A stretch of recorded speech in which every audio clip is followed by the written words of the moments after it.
ये देखिए व्यूअर्स, मेरे बजरी का फार्म।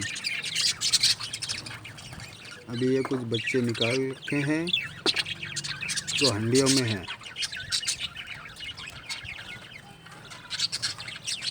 ये देखिए, सभी में बच्चे हैं।